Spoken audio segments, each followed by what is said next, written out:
Hello friends, ഇന്ന് ഞാനൊരു ജിപിക്ക് പോവാണ്. രാവിലെ എണീറ്റ് കുളിച്ചൊരുങ്ങി ഈ ഒരു അംബ്രല്ല കട്ടിൻ്റെ ചുരിദാറും വൈറ്റ് പലാസോ എടുത്തിട്ടു. ഇനി നമുക്ക് പോയി ബ്രേക്ക്ഫാസ്റ്റ് കഴിച്ചിട്ട് വരാം. രാവിലെ കഴിക്കാനായിട്ട് ഇടിയപ്പവും ഗ്രീൻ പീസ് കറിയുമായിരുന്നു. കൂടെ നല്ല ചൂട് കാപ്പി ഉണ്ടായിരുന്നു. ഇടിയപ്പം എനിക്ക് ഭയങ്കര ഇഷ്ടമല്ലാത്തതുകൊണ്ട് ഞാൻ 2 എടുത്തിട്ടുള്ളൂ. പിന്നെ അതെങ്ങനെയൊക്കെയോ കഴിച്ചു തീർത്തു. എന്നിട്ട് പോകാനായിട്ട് റെഡിയായി. ഇന്ന് ഞാൻ ക്ലിനിക്കിൽ കൊണ്ടുപോകാൻ ഈ ഒരു ബാഗാണ് എടുത്തേക്കുന്നത്. ഈ ബാഗാണെങ്കിൽ നല്ല സ്പേഷ്യസ് ആണ്. കുറച്ചധികം സാധനങ്ങളൊക്കെ നമുക്ക് വെച്ചുകൊണ്ട് പോകാൻ പറ്റും. അങ്ങനെ കൊണ്ടുപോകാനുള്ളതിൽ എടുത്തുകൊണ്ട് ഞാൻ താഴോട്ട് ഓടി. എന്നിട്ട് ആൻറ്റിയോട് യാത്രയും പറഞ്ഞ് വേഗം ഇറങ്ങി. എന്താണെന്ന് വെച്ചാൽ എൻ്റെ ബസ് വരാനുള്ള സമയമായി. ഞാനിങ്ങനെ സ്ലോ മോഷനിൽ നടന്ന് ബസ് സ്റ്റോപ്പിലോട്ട് പോവുകയാണ്. നല്ല നട്ടപ്ര വെയിലായതുകൊണ്ട് ഞാനൊരു കുട കയ്യിലെടുത്തിട്ടുണ്ട്. എനിക്ക് കുട കയ്യിലിരുന്നാലും നിവർത്താൻ മടിയുള്ള കൂട്ടത്തിലാണ്. അതുകൊണ്ട് വെയിൽ കൊണ്ട് മുഖം മൊത്തം ടാൻ അടിച്ചു. അതൊഴിവാക്കാനായിട്ട് ഇനി മുതൽ ഞാൻ കുട പിടിച്ച് നടക്കാൻ തീരുമാനിച്ചു. അങ്ങനെ ഞാൻ റോഡ് സൈഡിലെ കാഴ്ചകളൊക്കെ കണ്ട് പയ്യെ ഇങ്ങനെ മുന്നോട്ട് നടക്കുകയാണ്. ഇനിയും വൈകിയാൽ എൻ്റെ ബസ് മിസ്സാകുമെന്ന് ആരെങ്കിലും എന്നെ ഒന്ന് പറഞ്ഞ് മനസ്സിലാക്കുക. അങ്ങനെ ഞാൻ നടന്നലച്ച് അവിടെ ചെന്നപ്പോൾ ബസ് കുറച്ച് മുന്നോട്ട് പോയിരുന്നു. പിന്നെ ഞാൻ സ്ഥിരം പോകുന്ന ബസ്സായതുകൊണ്ട് കണ്ടക്ടർ എന്തോ ഭാഗ്യത്തിന് എന്നെ കണ്ടുകൊണ്ട് ബെല്ലടിച്ച് വണ്ടി നിർത്തി.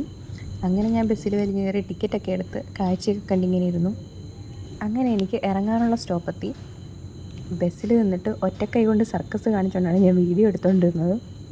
അങ്ങനെ കുറേ നേരത്തെ അശ്രാന്ത പരിശ്രമത്തിന് ശേഷം റോഡ് ക്രോസ് ചെയ്ത് ഞാൻ ഇപ്പുറത്തിറങ്ങി. ഈ ലെഫ്റ്റ് സൈഡിൽ കാണുന്നതാണ് എനിക്കിന്ന് പോകാനുള്ള ക്ലിനിക്ക്. അവിടെ ബോർഡൊക്കെ വെച്ചിട്ടുണ്ട്. നമ്മൾ കയറി ചെന്ന് കാണുമ്പോൾ പണ്ടത്തെ പഴയ തറവാട് വീടിനെയൊക്കെ ഓർമ്മിപ്പിക്കുന്ന പോലെ ഒരു ക്ലിനിക്കാണ്. നല്ല പീസ്ഫുള്ളായിട്ടുള്ളൊരു അന്തരീക്ഷം. മുറ്റത്ത് നിറച്ച് ചെടികളൊക്കെ ഉണ്ട്. ഞാനങ്ങനെ അകത്തോട്ട് കയറുകയാണ്. ഇപ്പോൾ ഇവിടെ ഞാനും ഞങ്ങളുടെ സ്റ്റാഫ് ദീപ ചേച്ചി മാത്രമേ ഉള്ളൂ. ഇതാണ് ഞങ്ങളുടെ ക്ലിനിക്കിൻ്റെ ഉൾവശം. എവിടെ കണ്ണാടി കണ്ടാലും ഒരു മിറർ സെൽഫി നിർബന്ധമാണ്. അങ്ങനെ ആ പരിപാടികളൊക്കെ കഴിഞ്ഞ് ഞാനെൻ്റെ മറ്റ് ജോലികളിലേക്ക് കടന്നു.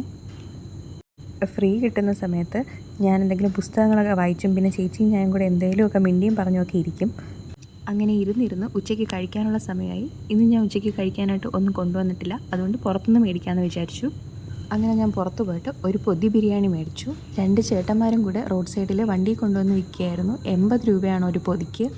ഇനി എങ്ങനെയുണ്ടെന്ന് കഴിച്ചു നോക്കിയിട്ട് പറയാം. അങ്ങനെ ക്ലിനിക്കിൽ വന്ന് ബിരിയാണി അൺബോക്സ് ചെയ്യാൻ നോക്കിയപ്പോൾ കറണ്ട് പണി തന്നു. അങ്ങനെ എൻ്റെ അൺബോക്സിങ് കുളമായിരിക്കുകയാണ്. പിന്നെ ഞാൻ ഫ്ലാഷ് ലൈറ്റൊക്കെ ഓണാക്കിയിട്ടാണ് കഴിക്കാനിരുന്നത്. ഇതിനകത്ത് ഒരു ചിക്കൻ ലെഗ് പീസ്, മുട്ട, അച്ചാറൊക്കെ ഉണ്ടായിരുന്നു. റൈസ് 2 പേർക്ക് കഴിക്കാനുള്ളതൊക്കെ ഉണ്ട്. 80 രൂപയ്ക്ക് എന്തായാലും ഇത് വർത്താണ്. നല്ല ടേസ്റ്റും ഉണ്ടായിരുന്നു. കഴിക്കാനിരുന്നപ്പോഴാണ് ഞാൻ ഓർത്തത് വെള്ളം എടുത്തിട്ടില്ല. ഇനി അത് തൊണ്ടയ്ക്കിരുന്ന് പണി മേടിക്കേണ്ടെന്ന് വെച്ച് ഞാൻ കുറച്ച് വെള്ളം എടുത്ത് കുടിക്കുന്നുണ്ട്. പിന്നെ നമ്മുടെ ബോഡി നല്ല ഹൈഡ്രേറ്റഡ് ആയിരിക്കാൻ ഇതുപോലെ ഇടയ്ക്കിടയ്ക്ക് കുറച്ച് വെള്ളം കുടിക്കുന്നത് നല്ലതാണ്. അങ്ങനെ മിച്ചമുള്ള പണികളും തീർത്ത് പേഷ്യൻസിനെയൊക്കെ നോക്കി വന്നപ്പോൾ സമയം 8 മണി കഴിഞ്ഞു. അങ്ങനെ ഞങ്ങൾ ക്ലിനിക്ക് പൂട്ടി ഇറങ്ങി. കുറച്ച് ലേറ്റ് ആയതുകൊണ്ട് എൻ്റെ സീനിയർ ഡോക്ടർ എനിക്ക് ലിഫ്റ്റ് തന്നു. അങ്ങനെ ഞങ്ങൾ കഥയൊക്കെ പറഞ്ഞ് ഹോസ്റ്റലെത്താറായി. എന്നെ ഹോസ്റ്റലിൻ്റെ ഫ്രണ്ടിൽ ഡ്രോപ്പ് ചെയ്തു. മിക്കപ്പോഴും ഈ ഒരു സമയമൊക്കെ ആകുമ്പോൾ തന്നെയാണ് ഞാൻ ക്ലിനിക്കിൽ നിന്ന് ഇറങ്ങാറ്. അങ്ങനെ ഞാൻ ഹോസ്റ്റലിലെത്തിയപ്പോഴത്തേക്കും അവധിക്ക് നാട്ടിൽ പോയ എൻ്റെ റൂംമേറ്റ് വന്നിട്ടുണ്ടായിരുന്നു. ആൾ വന്നപ്പോൾ എനിക്ക് ചക്ക വറുത്തതൊക്കെ കൊണ്ടു തന്നു. ഇത് അവരുടെ വീട്ടിലുണ്ടാക്കിയതാണ്. പിന്നെ ഞങ്ങൾ ഒന്നിൻ്റെ വിശേഷങ്ങളൊക്കെ പറഞ്ഞ് ഇങ്ങനെ ചക്ക വറുത്തത് കുറച്ചുകൊണ്ടിരുന്നു. ചക്ക വറുത്തതും എനിക്ക് ഭയങ്കര ഇഷ്ടമാണ്. അങ്ങനെ ഇരുന്നപ്പോഴാണ് അതേ അടുത്ത ഐറ്റം വരുന്നത്. അതെന്താണെന്ന് വെച്ചാൽ ഉണക്കക്കപ്പ വരട്ടിയതും പന്നിയും. ഞാൻ ആദ്യമായിട്ടാണ് പന്നി കഴിക്കുന്നത്. പക്ഷേ ആദ്യത്തെ കഴിപ്പിൽ തന്നെ ഞാൻ അതിൻ്റെ ഫാനായി. എന്തൊരു ടേസ്റ്റാണെന്നറിയോ, സൂപ്പറായിരുന്നു. ഒരു പീസ് പന്നിയും ഇച്ചിരി കപ്പയും കൂടെ അങ്ങോട്ട് എടുത്ത് കഴിച്ചാലുണ്ടല്ലോ, എന്ത് രസമാണെന്നറിയോ. ഇനി എനിക്ക് വേറെ ഒന്നും കഴിക്കാനുള്ള ത്രാണിയുണ്ടെന്ന് തോന്നുന്നില്ല. ഇനി എന്തെങ്കിലും 4 അക്ഷരം പഠിച്ചിട്ട് പോയി കിടന്നുറങ്ങട്ടെ. ബൈ.